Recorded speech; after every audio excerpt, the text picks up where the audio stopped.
Hi friends, चलतु गुप्तेश्वर मंदिर जीवा।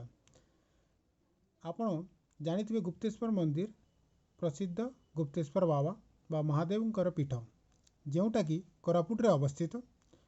कोरापुट रु मात्र 12 किलोमीटर दूर रे अवस्थित और यह जयपुर रु 55 किलोमीटर दूर रे अवस्थित। तो चलतु आमे देखिबा एई रास्ता रे केते गुडे व्यू आपन को देखबा को मिलिबो। चलतु ए रास्तार दृश्य को उपभोग करी आगु को जीवा। सतरे यह शिमला परी लागे। कोरापुट अंचलटा ठंडा और बेस माने पानीपाग बा वातावरण भल रही जाए, से लोक मैंने एटी भ्रमण करने आसती। और शिमला परी यह ठंडा लगे।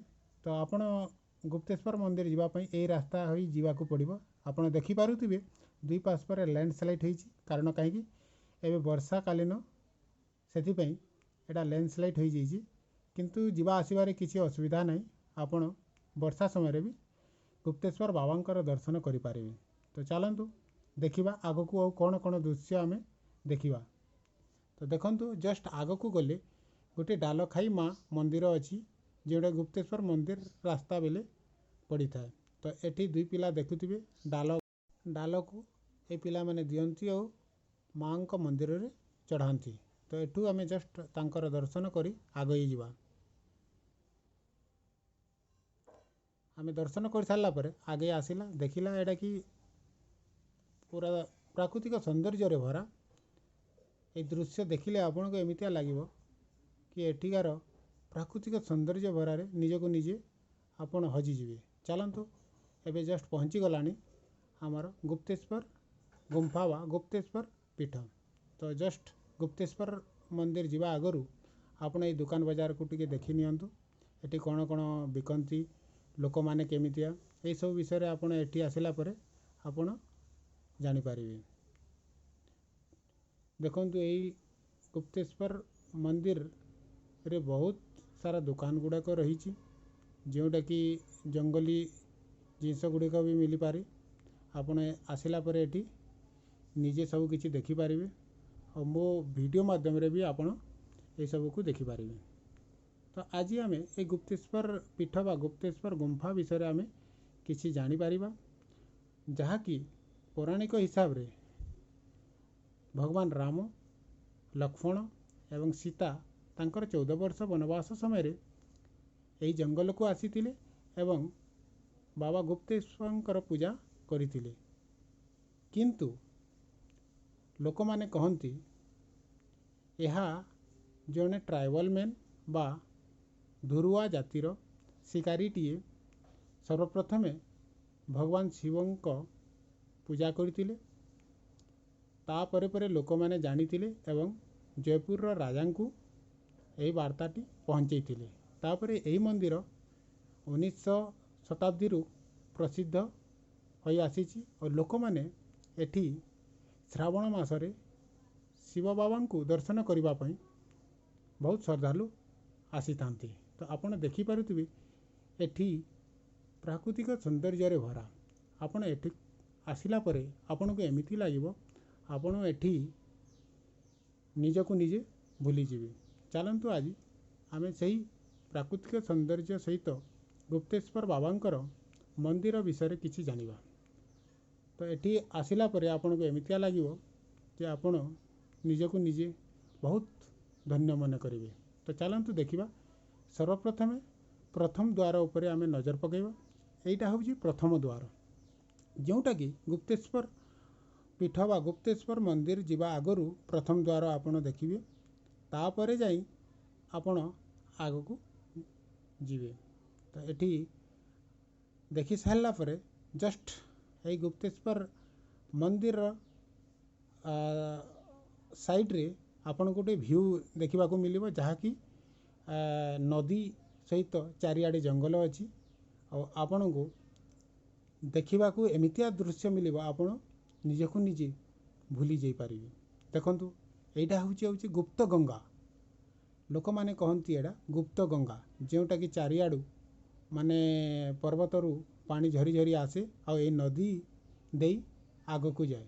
तो यही नदीर सौंदर्य को देखा लोक मैंने बहुत जगार आसी था जहाँकि आमर आंध्र प्रदेश छत्तीसगढ़ और ओडिशार कोण कोणरू आसी लोक मैंने एंजॉय करती।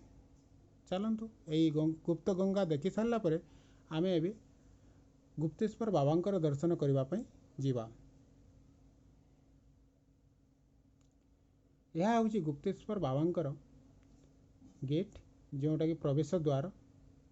तो गोटे प्रवेश द्वार अच्छी और गोटे आसवाप रास्ता अच्छी। यहाँ दुईटा आपणकर रास्ता गोटे पटु आपण गुप्तेश्वर गुंफा बा गुप्तेश्वर पीठ को जीवे अन्य बाट दे यही बाट दे आपण रिटर्न हो आसवे।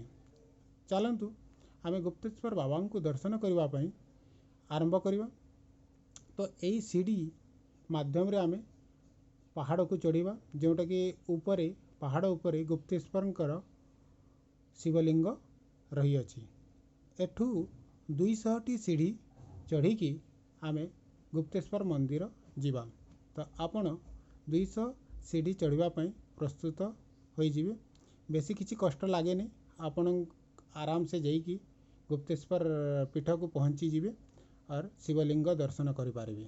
तो यह शिवलिंगर आकार होची बा उच्चता होची 6 फुट और यह चून पत्थर निर्मित। तो आपण देखिले बा आपण से गुंफा भीतर को पशिगले आपण को एमिति लागिबो सतरे आमे गोटे शांतिपूर्ण और भगवान को पीठ को आसला परे लागिबो। तो देखुचंते गोटे छोट छुआ भी चढ़ुची सीढ़ी माध्यम रे सेई गुप्तेश्वर बाबांकर दर्शन पाई। तो चलंतु आमे गुप्तेश्वर बाबा को दर्शन करि चलिबा। आपण साइड साइड रे भी देखि पारुथिबे बड़ बड़ वृक्ष रही जहाँ फल एटी ठंडा भी लगे।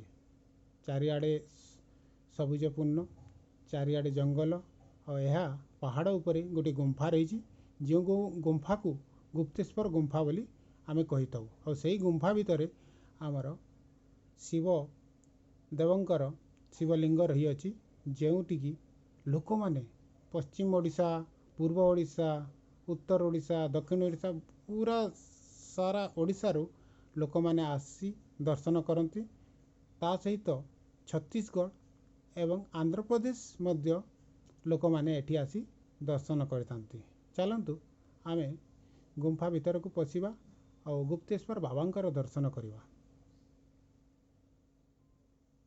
आपण गुप्तेश्वर पीठ बा गुप्तेश्वर गुंफा को आसिले आपण पाखरे टॉर्च नहीं कि आसबे कहीं अंधकार देखा जाए।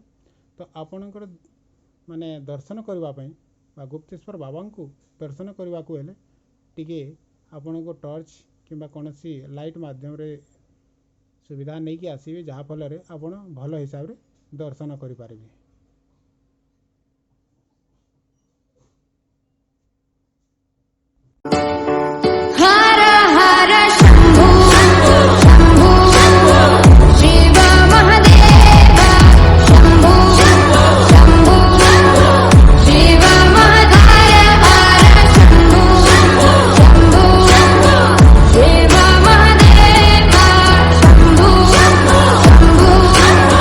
Shiva Mahadev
पाप